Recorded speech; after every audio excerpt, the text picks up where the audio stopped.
What's up, everyone? It's Jay Ray, the co-host of Q Points, and one really important way that you can support our show is by subscribing to it wherever you listen to podcasts. Q Points is pretty much everywhere. One of those places where you can subscribe, and we highly encourage it, is on Apple Podcasts. If you visit qpnt.net/Apple Podcasts. You could subscribe to the show and listen to all of the episodes. And please, please, please leave us 5 stars because you know you love Q Points, and leave us a review. We really want to hear from you, and it helps to spread the word about the show. It's that simple. Thanks so much for tuning into Q Points, and thank you so much for supporting us. Have a great one.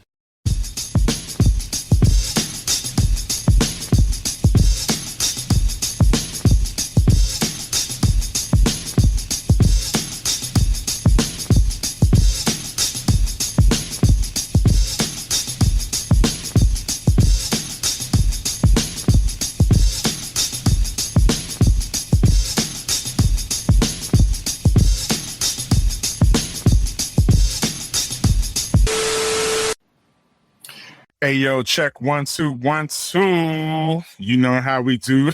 I can't believe I just did that. This is DJ Sir Daniel.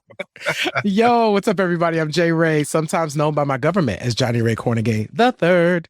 And welcome to another episode of Q Points. Points. Your home is space for meaningful dialogue about the global impact of Black music. And you know what? I'm going to let that intro slide because guess what happened this week or happened yesterday by the time you guys see this? What happened? It was hip hop's birthday. Hip hop is a birthday, y'all, and hip hop had a birthday. Hip hop had its birthday. Hip hop was established on August 11th, 1970. It's 4, I think. 4. So that makes hip hop.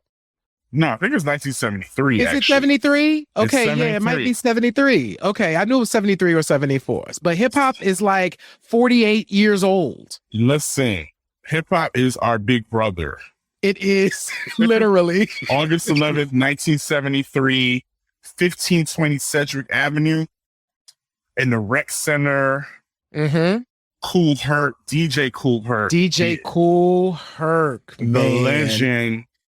Threw a back to school party, a back to school jam for his little sister. Yep. And the rest is literally history. The break beats, the energy, the everything that was happening that day was you know, the elements of hip hop emerged from that party. And man, listen, we get a chance to do Q Points because Kool Herc had a party in 1973 and gave us inspiration, Sir Daniel. Absolutely. Senate designated August 11th as designated as Hip Hop Recognition Month. Yeah. Well, the Hip Hop Celebration Day, and then August 2021 is Hip Hop Recognition Month. Yeah. And then apparently in November. Yep. It's going to be Hip Hop History Month. I'm so looking forward to that. Stay tuned to Q Points for Hip Hop History Month. Like there is so much to talk about. I don't know how that's going to manifest, but I'm here for it. I'm happy for it. I do have a question for you though. So does hip hop, with all, with its global reach, yes, with its hand in every aspect of our life, basically, being hip hop is the culture, the dominant culture, if you will, and so many people are involved in hip hop. Does hip hop need more gatekeeping? And while you think about that, I'll say why I asked this question. So, Tyler, the Creator, he's been in, he did an interview with Ebro and their team at Hot 97. Yeah, Hot 97, yep. Like a week or so ago. Yeah. And, Tyler is always going to give you a good interview. He's going to give you chunks and chunks of sound bites. Yes. And one of the things that stood out to me the most was he was really he was stepping into his grown man, and he was really feeling himself and stating how proud he was of his accomplishments. Yes. And however, when the last project, I believe, was at Igor, Igor? Yeah, Igor project. Out, yep. And he pretty much washed DJ Khaled. Mm-hmm. And they basically asked him to address the whole DJ Khaled comments. Yeah. And basically Khaled just couldn't understand how Tyler, the creator, could topple his album. And so, and really, so weird. which is very weird. But I love Tyler's response. Tyler was just like, it's almost as if he couldn't understand. He couldn't understand why I'm so successful. Mm-hmm. And it just got me to thinking, why do we have, I'm just going to say, why do we have so many non-Black people mm-hmm. that are calling a lot of shots, that are, supposedly the tastemakers, the movers and the shakers of the culture, mm-hmm. and who decide what's hot and what's not? Mm-hmm. How did that happen? How did that happen? Does there need to be more gatekeeping? Do we need to have more people who look like us? Because unless hip hop, Black and Puerto Rican, if you're talking about 1520 Sedgwick in the Bronx, yeah. Do we need to have more gatekeeping in the culture? So I'm going to answer this question in two ways. The first way is, the reality is that even though Black and Puerto Rican folks are the foundation of hip hop, the business of hip hop always included people that were not us. So that's the thing. So if we take a look at how hip hop was able to emerge when it did, it was being able to go downtown into Manhattan mm-hmm. and schmooze with the rich white folks. You know what I'm saying? So these folks, Def Jam, this didn't happen. Yeah. Rick Rubin needed to be part of Def Jam. Def Jam became a thing because Rick Rubin was part of it too. Like Def Jam became what it became because Rick Rubin was doing what he was doing in that dorm room as well. Right. So, and he white, you know what I'm saying? Yeah. So I think that the reality of hip hop's massive success is it always included, at that level, it always included the, white folks. So, that's why people feel like they can call the shots. You know what I'm saying? Because there's always been executives that have been calling the shots, like literally people sitting in those seats making the decision about how stuff moves, for better or for worse. That's a whole other show that we can get into. Yeah. So I think my second part to that question is, I don't know if gatekeeping is the right word. What I actually think we need more of is freedom. I think we need more freedom to create. Like the beautiful thing about when you and I were growing up with hip hop, there was a diversity in just the amount of people that were doing things, and it was different and it was interesting, and it was like, sure, that's hip hop too. So it's funny when I think of even just DJ Khaled saying, how is this possible? How could this happen? Because Khaled, because there's a you, there has to be a Tyler. Because there's a Tyler, there has to be an Earl Sweatshirt. Because there's an Earl Sweatshirt, there has to be a Freddie Gibbs. Because there's a Freddie Gibbs, and I could go on and on and on. Like, that's what hip hop has always been about. I get what you're saying. I guess it's and Tyler didn't say this, but I think his comments kind of alluded to the fact that, who is this guy to question the limits that hip hop, or put a limit on hip hop and the creativity of hip hop? Who is he? Who are any of us to say, here is what hip hop is. And I think there's always been, there have been folks, and I actually think this is how we've ended up in the situation where we've ended up, right? Where so much money gets involved. There are people that are at such a high level, they get to say, here's what's getting played now. Right. I actually think we need the reins taken off of hip hop so that folks could hear more stuff. Yeah. So there needs to be more. The floodgates need to just open up even more. The floodgates need to be opened wide, but here's the thing. And I think we'll get into this later. History is so important. What was so dope about that Tyler interview? Tyler know his history. Yes, he does. And that's what I absolutely adore about Tyler. Because there was a time I was like, who is this kid? But as time progressed, he proved, as you said, he knows his history. He is a student of the art, and that's what I appreciate. And I think I'm picking up on what you're putting down is that we need more as we evolve even further, as we get older as a culture.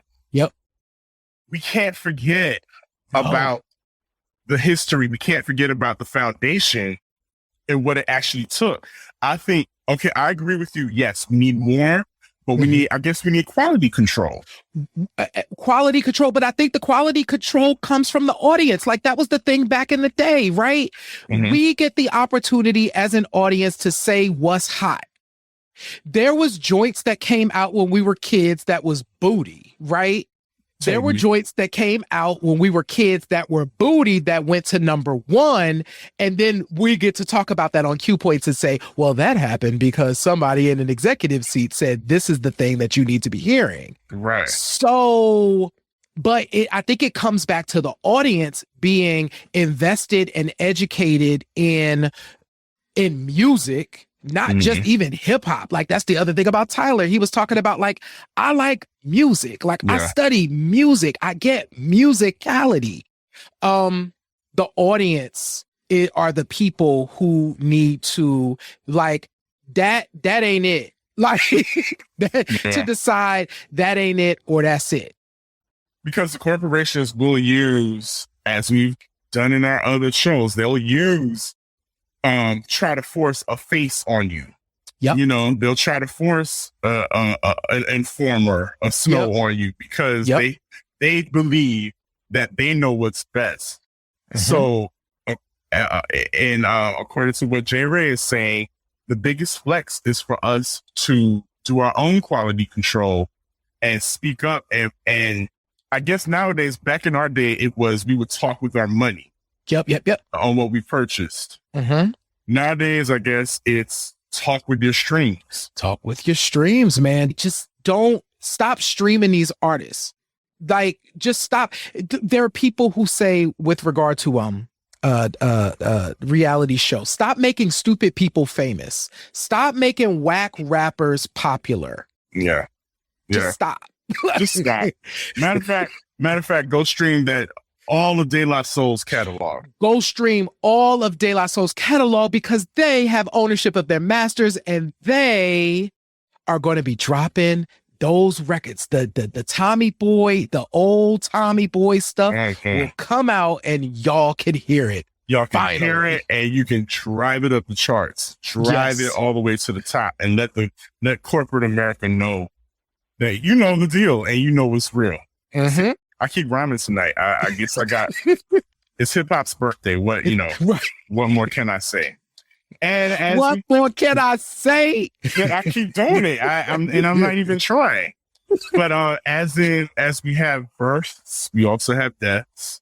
And I'm saddened that it seems like every episode we are saying goodbye to our legends, to the people who have really created new frontiers for music, including hip hop and soul R&B. Unfortunately, this week, super producer, probably one of the most versatile producers in the game, Chucky Thompson passed away Yeah.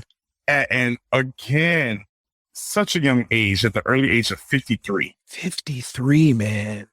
Which is so young, which makes me even marvel more at the fact that he was his young age when he was in the studio with Mary J. Blige working on My Life and the Mary album.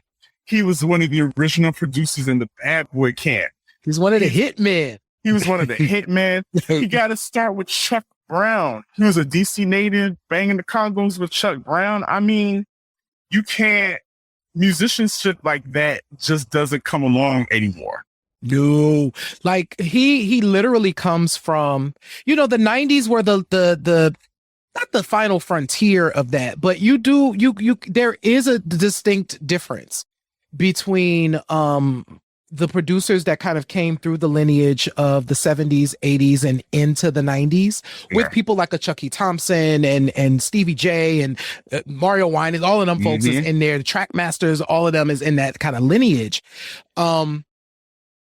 Coming from musicianship, coming from cruise, coming from this moment in time. And I know that we have versions of that today, but Chucky, man, was that was really sad. And we just got to see him in the Mary documentary.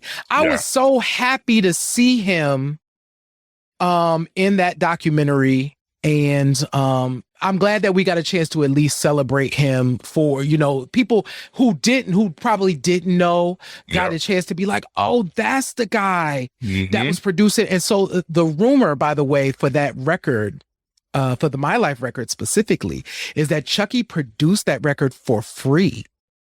He didn't get paid to produce the record. Like he took on, it's Puff. That's a whole other conversation. Yeah. But he took on, at least that was the rumor at the time. So if somebody's in the chat and no different, drop it in the chat. But that was the rumor at the time, was that, he picked up the production duties on the Mary record for free. Like he was just like, we're about to get in the studio and we're going to rock. And why? Because he had a vision. He had a vision from Mary, and he and Mary, when singers, artists link with certain producers, there's a synergy that is created, and it just, when it happens, and they just run with it. And I can imagine that, I've been in places where I'm at a gig and I was only supposed to be on there for what, 2 hours? Right. 6 hours later, I'm still spinning because I'm just in there, and you've seen it yourself. And I'm just in there because I'm just having such a great time because I love that. And, I love that all the tributes to Chucky are along those lines of how giving he was. Yeah. With respect to his craft and his art. And I think one of the things that I'm saddened about most is the fact that we won't get that, or we may not get that resurgence of go-go music that he was supposed to be working towards, because that he's a DC native. Yeah, started out in Chuck Brown's band. If you need to Google who Chuck Brown is, you need to know. You need to know it. You need to stream that. You better start streaming Chuck Brown. My first favorite song. I think you know this, Sir Daniel. My first favorite song ever. Apparently, I was 2. Is Chuck Brown's "Bustin' Loose." I feel like "Bustin' Loose." I mean, and that's a foundation record. If you ask me, it is. It is. And if we go back to our earlier topic of hip hop and hip hop's birth, a lot towards hip hop went from like a disco and electro funk era into talking about in the mid 80s, went into a go-go phase. Yep. Some of your favorite records are go-go influence. Yep. Absolutely. Yep. And, and Chucky Thompson is a part of that. Yeah. And, in working with, greats like Nas. We talking about somebody that worked with Nas, Juvenile, Mary J. Blige, Ledisi. I mean, how many people have the versatility to do that? And, it's just sad. I'm just saddened by it all. I'm saddened to see another Black man leave at such an early age. Yeah. And it makes me reflect. Soon as I heard it, once again, it made me reflect on the conversation that we had about, Black men in health, how it's really important for us to continue to have those conversations. Like we have to keep doing it. So rest in power to Chucky Thompson. We will miss you, man. Now, unfortunately, I don't know if this has been, well, from what I've read, he passed away due to complications to COVID. That's what I heard. It was complications from COVID. And if we're talking about that's a part of Black men discussing their health. And unfortunately, I'm seeing, it's a really touchy subject when we get into discussing, who's vaccinated and who's not. Mm-hmm. And, the reasons behind people not wanting to get vaccinated. And, people deciding, well, this is my choice. And, people are really up in arms about wearing masks. And I don't know. If it just means, that you get to be here, why not do it? But then again, we can't tell people what to do. It's just really a sad situation. Absolutely. And I'm not passing judgment on Chucky because I don't know. Right. We don't know what the situation was. Yeah. Right. It was just allegedly from the complications of COVID. Yeah. But it's just a very sad, and it's something that we all need to talk about as well. This is a part of the conversation when it comes to our health. Yep. Nothing more to add there. I think you are absolutely right. We can't take this lightly, y'all. And we got this new variant out here. I'm back up in the house, Sir Daniel. Like, I ain't even playing. Like, I'm like, listen. Go ahead. Go ahead. No, like, as much as I miss group settings. Yeah. Baby, I'm going to have like 3 masks on if I'm out there, because it's just like, and I'm just going to go on the record, I am vaccinated, but that does not, just because you're vaccinated doesn't mean you can't contract COVID. Right. Once again, they've been saying that from the beginning. Now, it is supposed to prevent me from being really ill and ending up in the hospital and all of that stuff. Right. But who know what this variant is giving? Like, I don't know what this variant, and I don't want to know. I don't want to find. Listen, this new variant is doing the Tootsie Roll all across the nation, especially in Florida and Louisiana. And I'm just, I'm keeping my eyes and ears open for sure. Yes. But I'm like you. I'm being very cautious.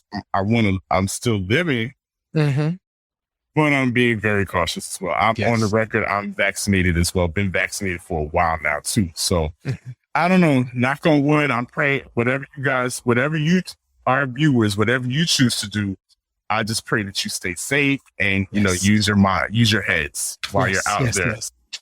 So we're going to do a Yuri here and talk about something completely different, lighten up the mood a little bit, because everybody's talking about who? Beyonce. Yo. Beyonce, you say? Beyonce? Listen, I mean, so Beyonce, of course, is the cover and the cover story of Harper's BAZAAR. The whole interview, the layout has been all over your internet for the past few days now. For good reason. She discussed a lot in the interview. Yeah. She alluded to dropping new music, which is, as a DJ, I'm excited to know what, where she's going to head into as far as this era, as the kids like to call it, this new era of Beyonce. She looks gorgeous. She's Beyonce. I mean, that's right. But I think the quote that's been getting the most traction in the article is this one. So, and this is Beyonce speaking. I feel many aspects of that younger, less evolved Beyonce could never F with the woman I am today. Now, J. Ray, could younger J. Ray F with the man you are today? Ooh, that's yes. Actually, yes.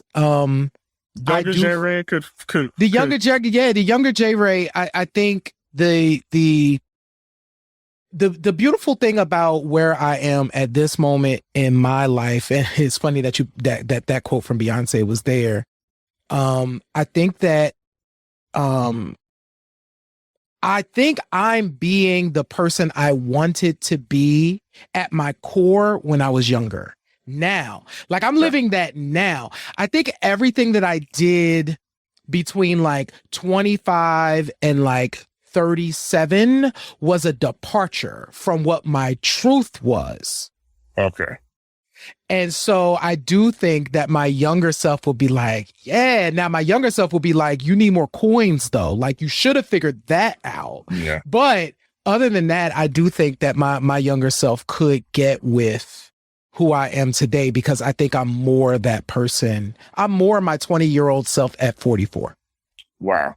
Yeah. And see, I think that the younger Sir Daniel would be in awe of this Sir Daniel, because the younger Sir Daniel, and I can't believe I'm saying this, but if you saw my Instagram story earlier this week, I posted this another quote from Beyonce about how she, basically alluding to the fact that when she was younger, she wasn't as vocal as she is now.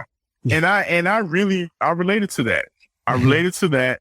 And because I was I like to be in control of my surroundings, of the energy around me. But at the same time, I didn't quite have my voice yet. So I was doing things unlike you. Well, maybe like you, I was doing things to appease other people. Whereas I was not doing the things that gave me joy. And so now, at my big age, if the younger Sir Daniel could see me now, he'd be like, "Oh, wow, you can actually, you're doing that now? Okay, I thought we kind of buried that and got rid of that dream. No, we're doing that now, kids." So yes, I'm standing up for the younger Sir Daniel now and being completely who I am. But I really appreciated her saying that about especially another quote that people are reacting to, especially us Virgos. Yes.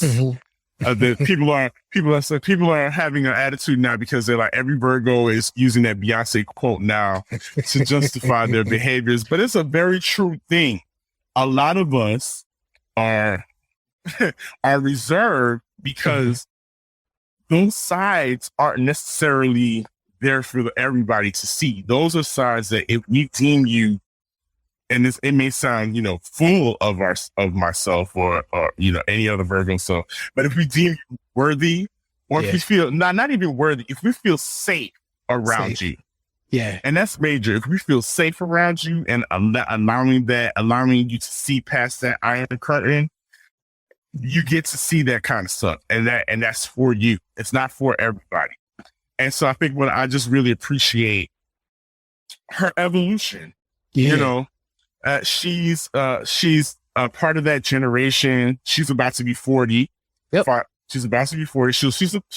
She had that taste of the end of the analog era that we grew up in. Yep. And she's had that taste of digital and analog. So she's a hybrid. So she gets the references of the past, but she's also a lot of, the kids' fave. Yeah. But she represents a standard now. And so I'm really happy for her in that aspect. And, of course, her kids are in all her ads. Yes. It's just a really good feeling. I'm happy for it. I'm happy about it.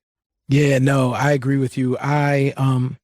It's interesting that you just talked about her being the fave and kind of the standard of this moment. So if you are watching this show, she talked about a very specific rearing as an artist that made Beyonce who Beyonce is today. Because here's the thing, there are opportunities like a Lil Nas X where you can kind of stumble into something and figure it out, right? So Lil Nas X is figuring out performance and stardom and like all of this stuff as he goes, right? Because an opportunity was planted in front of him and he's seizing the opportunity. Beyonce comes from the school of, we gonna grow you up. Like, we going to rear you in this school of artistry. This is when you sing. This is how you sing. This is how often you sing. This is how you practice. This is how you get ready to do what you do, and you do it with excellence, right? And she also talked about not trying to top herself anymore, which I thought was really, really cool, because that's often something we've talked about this, where she's just competing with herself at this point. Like, there's just nobody as good as she is. And that's real. Like, I'm not even gassing. Like, I'm not like a Beyonce stan. No. There's just nobody as good as her. Like, she's going to outperform you every time, because we now see in this interview, it is who she is. Like, it's just, and one thing, and I'm hoping that folks will stop doing this as a result of this interview, because I'm a late to the Beyonce train kind of guy. Mm-hmm. And I remember specifically when I got on the Beyonce train, and it was watching her perform Who Run the World Girls on the Billboard Awards. I hate that song, but that was the moment. I was literally sitting there like, she literally dancing with herself up there. Like, who? And then it came up and it was like 1,000 people on stage and they were in lockstep. And I said, listen, you don't get to be at that level without you having something. Beyonce's got it. She's smart.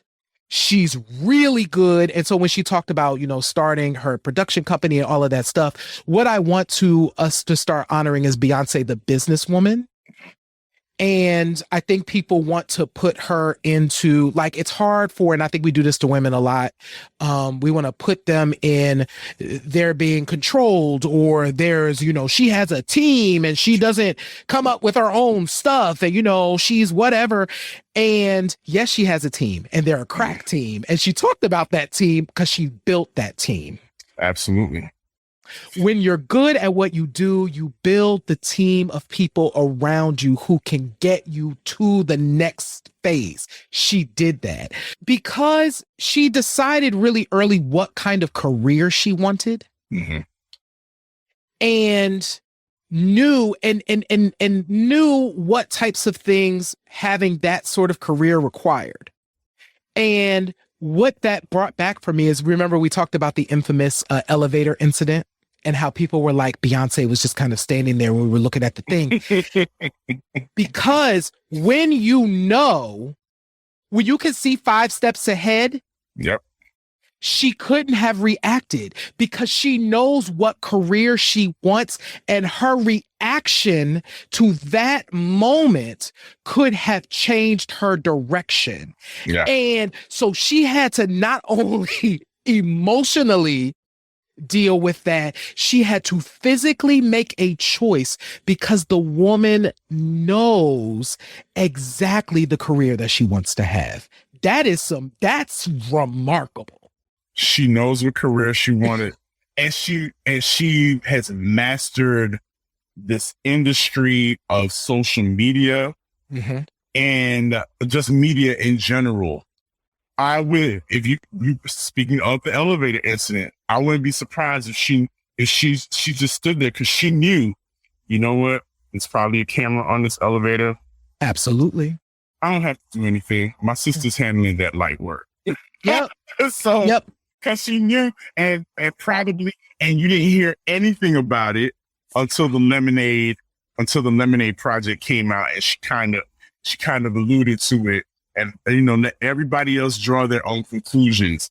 You have to study this industry and media to know that that's what's going to happen, and to know how to strategize your approach to life incidents like that, Yep. Yep. So hats off to her. I'm like you. That Billboard performance was the moment I was like, huh. I literally was like, you know what? I was like, that, because it gave me a feeling of when we saw Michael Jackson moonwalking across that stage. Exactly. We knew that was a moment that was going to live on forever. Yep. So yeah, I totally get it. She deserves all the accolades. And now that she's stepping into 40, listen, that's when the real powers, that's when you really reach your superpowers. Yep. Speaking as somebody in their 40s, deep in their 40s. So, all right. So clearly, Aaliyah was a friend and an influence to Beyonce. Absolutely. And now we have access to Aaliyah, Toni Braxton, Tank, and other musicians that were part of the background music catalog that is now finally released to all streaming platforms. And listen, Barry Hankerson, and for those of you who don't know, Barry Hankerson was once married to the Empress of R&B herself, Gladys Knight, you know. Yes. And so Barry Hankerson has been in the game for a while. Really long time. And so and he's he was Aaliyah's uncle. Yes, Aaliyah's uncle. Mm-hmm. You know, his sister is her mother. Right. So that's where the relationship comes from. If you didn't know that, that's your jewel for the day. You got something new. So I'm just wondering, you know, there's a lot of discussion about why so long? When was the holdup? Well, why wait? Why keep it, you know, the music away from the fans? You know, especially listen, that Toni Braxton Libra album, hot. You know, y'all know. For those of you that y'all know, "Take This Rain" is one of my favorite songs. That joint is a smash. If we're talking about Go-Go earlier, that Rich Harrison, that is just anyway. So Tank, you know, another R&B impresario, just really great music from a label that all of a sudden it just, you know, he just put the kibosh on everything. Yeah. And just stopped it. I'm just wondering, and I know you guys are wondering also, like, why? Well, so I actually had that question up until watching, I think it was Billboard. It might have been Billboard or Rolling Stone. This week, I watched an interview with him because he's doing a lot of press. And there's two things. The first thing is how emotional talking about Aaliyah is today for him. He literally was getting choked up today. You watch the interview. This interview couldn't be 2 weeks old. He's still emotional talking about her now, right? So that's one. There's three things. Two, let's stick with Aaliyah for a second. You know, her immediate family, so her mom and her brother, ain't even with this new situation. Yeah. So they're like, we're not okay with this, but you know, he can do it. And so the family dynamic, right? So he talked about the fact of when Aaliyah died, like the dynamic of my family changed. Cause that's his family. That was his niece. So you have family. So you have my niece dies. Family dynamic goes crazy. And then third, the industry is literally, that requires, you would have to have a team of people working on that stuff to help you get to that next point. Because we're talking about the mid 2000s, probably was the last official, might've been late 2000s, last official Black round release. And the industry was changing. So if you don't have people around you, one, if you're not emotionally able to even conceptualize these changes and deal with them, and then you don't have people around you that are kind of working through it, yeah, of course you would just like, just no. Like, I don't because I could see him being at the point where he's like, I don't understand this enough to say yes. So you know what? I am going to say no. And I can do that because I own it. That's actually, so what I love about us being in this moment, and actually him kind of, because I had never seen an interview with Barry Hankerson before. I'd seen pictures of him. Right. So actually seeing his face and seeing him talk about this happening, I'm like, oh yeah, I totally get why he wouldn't have at that moment. He just wasn't ready. He wasn't ready. So we've kind of painted him as the boogeyman. Yep. Basically for not giving us what we wanted, because we wanted, I guess we wanted to stream the Aaliyah projects. We wanted the Aaliyah projects. The Tanya Braxton projects, the Taint projects, But but you know what? I'm wondering if that is the generational thing. Like, was I upset? I mean, if I was looking for specific songs and I couldn't download it, it was, it kind of, was a hurdle at the time. If or I'm doing a gig and I need, an MP3 of the song. But did it bother me? I don't know, because have I had copies of that music before? Right. Yes. Maybe because we had physical copies and stuff. Maybe. Of the product that it didn't hurt us as much. But this generation, listen, they want what they want. And they wanted, to be able to stream that music. And now they not only can they stream, but there's they're putting together box sets and It's and vinyl. Great. I remember vinyl is going to be super expensive too. Initially, it's probably going to be cool. We should get on that. Definitely get them, especially them Aaliyah joints. You definitely want to get them vinyls. Because the probably only one that's been on vinyl is Age Ain't Nothing But a Number. So I would doubt that One in a Million, definitely the Aaliyah record wasn't on vinyl. So get them vinyl joints because they're about to be hot. Absolutely. And I'm going to try to add that to my collection as well. Yeah. And can you believe it? It's coming up on August 25th.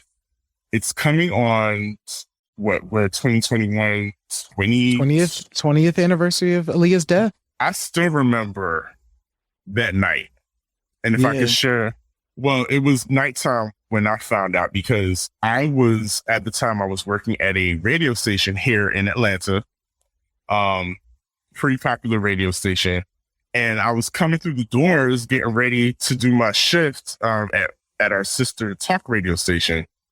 And I saw the music director running around in the hallways. And it was weird that she was there on a Saturday night, because, music directors they're Monday through Friday. Right. And then they hit the clubs to get new music and all that. Anyway, so I thought it was weird. And so I spoke to her and I was like, she was like, man, she's like, I'm about to go on the air and I'm going to have to announce that Aaliyah died. And then I just stood there in my tracks and I was like, what? And she told me, she was like, yeah, the news is coming in that she succumbed in a plane crash. And I just remember her going on the air and asking me to hop on the phones, because that's what you did back then was, you called the phone lines and talk to the listeners and try to get people to call in and express themselves once they heard the news. And I just remember there were kids on the phone in tears. Yeah. Calling because they couldn't believe what they just heard. They just didn't, they couldn't fathom. Right. It's not like now where we can, we pick up our phones and we get stuff instantaneously as it happens. We might even get footage of it and see it for ourselves. Back then, you had to wait on the outlets like television and radio to get the news. So the young people then, it really affected them. Like, kids were in tears calling. And I remember one young person sounded like they were hyperventilating. And I had to stop them. I was like, listen, hey, are you going to be okay? Because this person just did not sound well at all, just from the impact of her passing, because she'd done a lot of press. This is right after Romeo Must Die. Yeah. And She was just up at the radio station. Yeah. Not too long, maybe about a week earlier, and I saw her passing in the hallways. She was doing 106 in Park. She was doing all the press. She was everywhere because Romeo Must Die was out.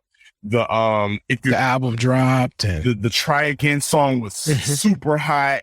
You know, so she was everywhere. And so in that instance, Rock the Bone was everywhere. So in that instance, simultaneously, her image is everywhere. And then all of a sudden, you're telling me that that's gone. And so I just never, that was one of those celebrity deaths that I really think had the biggest impact on me, mainly because of where I was physically at that time and and all the emotions that were coming at me at the same time. But yeah, that was just and I can't believe it's been 21 years now. Wow. No, this is the 20th. Yep. This is 20th. Yeah. You just never, I don't know. It's just one of those moments, and I just had to share that with y'all. That's just one of my stories there. But yeah, I can't believe it. Yeah. Still can't believe it to this day, but yeah. Now we have the music. And that was one of those ones. Yeah, I remember that. I was in the car. So I was in the car, and it was not nighttime. I feel like it was daytime. So it was probably the next day. Okay. That I actually heard it, and probably was in the morning. And no, I feel like I know what time it was, but it was definitely earlier in the day. But I was in the car because that's what you did. You know what I'm saying? You popped on the radio, and I'm sure I was going to school or something like that. So you hop in the car. I'm not watching nothing. I'm not listening to nothing. I'm just getting dressed to leave. And then it's like, wait, what happened? What happened? So yeah, and to your point, we now have, at least folks can stream the music. Her estate, can reap the benefits of that streaming, and that's really important. And now we get to have fun with some vinyl stuff. But yeah, super excited about the Black Ground stuff, and definitely we will never forget Aaliyah. I mean, never. And it's so funny now, because I wouldn't have imagined this in 2021. But when you play classic R&B radio today, Aaliyah joints play all day long, all day. Like, and I would not have fathomed that 20 years ago, but More Than a Woman and Rock the Boat and all of the Aaliyah songs literally play all day, every day. You could probably hear Aaliyah 5-6 times because those songs are just great R&B tunes. They absolutely are. They're part of our fabric, as a nation, as a culture. And, she was one of those young women that came along and flipped the industry on its head, flipped how we listen to music, introduced us to Missy and Timbaland. Absolutely. And another young lady that came along and, completely changed. She's a billionaire now, basically. Child, you know who we talking about. Listen, when I tell you, I'm so proud of my homegirl because if y'all didn't know, yes, I'm Bajan born. I was born in Barbados. And whenever I hear about Robin Rihanna Fenty and the accomplishments that she's making, listen, I go into my Bajan bag, I pull out my flags, and I'm just super, super happy. But so Rihanna's a billionaire, and most of that money was accumulated not from the music, but from her side hustles. Yeah, and that's a great side hustle. These are her main hustles at this point. Rihanna being a billionaire. Let me get it right, because she corrected us a couple of years ago. Rihanna being a billionaire, I think is I'm just so happy. So when we were bookending, right? So we talked about Beyonce, and now we get to talk about Rihanna and these women who are just these powerhouse business folks. So yes, not only are they musically astute, but they are business people, and the fact that Rihanna took, I know, right? Took this major step and really has changed the makeup industry, the lifestyle industry, is just so remarkable. So Yeah. I can't hate on you. I can't hate on that. I ain't hating on it. Matter of fact, I'm gonna see if I can if they make him in my size, I'm gonna get me some fancy drawers too. Boom. Or you can smell like her. You know, she got the perfume just dropped. All of that. But to your point though, more than anything, I think it's, you know, there's wealth building, there's some generational things, some generational impact that this can have. Yep. I know that there is a Eat the Rich movement at this time. Mm-hmm. There's an Eat the Rich movement at this time, and there's people who, you know, absolutely hate capitalism, and they have their valid reasons. But I don't know. There's just something aspirational, maybe, about seeing this little girl from my island, you know, come to the States and just completely turn the world upside down on its head.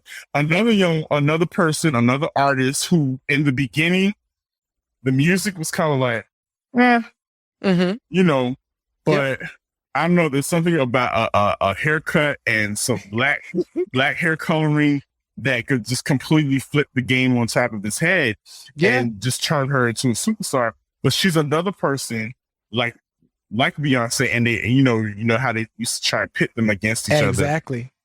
But she had to have a work ethic too.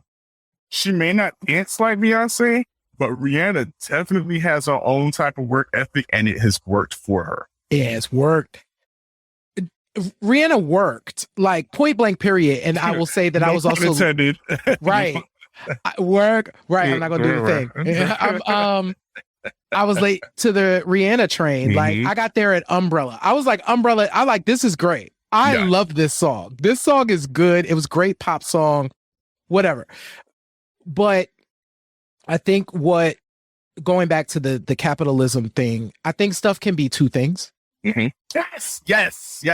Stuff can be two things. Like, I can hold questions and feelings about billionaires and the amount of money that people have, and poverty in this country and in the world and all of those things. I can hold all of that, and also celebrate the fact that someone worked really hard and achieved something that very few people have and ever will. So yeah, I couldn't be happier for this person. I will want folks, and this, I'm gonna bring this back to me. I will want people to celebrate me if I became a billionaire. You know what I'm saying? Especially if I wasn't doing nobody wrong, and I wasn't out here doing folks dirty, and I was really just on my stuff, and I was really doing it. Cause Sir Daniel, if you became a billionaire, I'd be like, yo, my bruh is a billionaire. He don't even need to be on Q points no more, but he on Q points. Like, he don't need to be here. Right. And on top of that, adding to people's lives. Like you said, I heard, I believe it was Kelly L. Carter, another journalist, you know. Love Kelly. Shout out to Kelly Carter, by the way. Hey. Absolutely. She was on another show earlier this week, and she was talking about how, as a Black woman, going into spaces to purchase makeup, you know, prior to a Fenty line, there wasn't much for her to pick from. Right. So this person has impacted lives. Yes. You know, his impact, you know, makeup may not sound like a big deal to you or me because we don't wear makeup. Right. But there's millions of Black women specifically who this has changed their life and how they look at themselves, how they carry themselves, you know, just giving them a choice, just giving them options, you know. So, and how could you be mad at that? I'm not going to be mad at it at all. I'm right with you. I'm choosing not to be mad at it. I'm choosing to celebrate it. And the fact that Rihanna started as a music star. It's coming from the Black music fabric, has released so many hits. Dear God, Rihanna released like 9 albums in 8 years. Like, come on. Back to back to back. Back to back, and was just like, you could tell, like I had this thing back in the day. I was like, child, she trying to get out of this contract because this baby is like, get me back in the studio, boo. Get me back in the studio. And was able to have hits on every single album. Like, not easy. That's not easy. Like, people can release projects all day long, but that doesn't mean it's going to be a hit. Yep. So shout out to Rihanna. Shout out to Aaliyah and Barry Hankerson and them, and Beyonce and them. And yeah, man. It's just really wild. This has been a bittersweet week. Again, losing another powerhouse. And like you said, a lot of people probably didn't even know who he was until he passed. And that's why we got Q points. We got Q points. And I think the fact that people are interested, and hopefully will become more interested in knowing who the people are in the background, that are writing the songs that you love and are producing the songs that you love. You need to know who those people are and celebrate them while they're here. And that's what we're doing. Yes. So I think we've covered just about everything that's happened over this week. We appreciate y'all for coming back. Of course. Every now and then we got to hit you with one of these hot topic shows because, hey, there's just a lot going on. Like we said earlier, I'll call up J-Ray. I'll be like, hey, did you see this? Yeah. Yeah, I saw that. That's wild. And we'll be like, can we build a whole show around that? And then something else happens. Right. And then something else happens. It's like, well, look, this is just going to be one of those hot topic weeks. And so we appreciate you for being here for the ride, for subscribing. Yes, and becoming a Q Points Insider, which you can do at qpoints.com. And if you go to qpoints.com, you could become a Q Points Insider. We're really looking to build. So, we're at the beginning stages, but you get to be in the ground flow. So if you have questions, definitely email us at qpointstheshow@gmail.com. You can follow us on Instagram at qpoints, and you can follow us on Twitter and Facebook at qpoints, or Q Show on Twitter, and then on Facebook at qpoints. Absolutely. And there will be questions of the week coming up again soon. So coming back. All of that stuff is on the way. But you know what, guys? What do I always say? In life, you can either pick up the needle or you can let the music play. The choice is yours. I'm Sir Daniel. I'm J-Ray. Peace. We'll see you next week.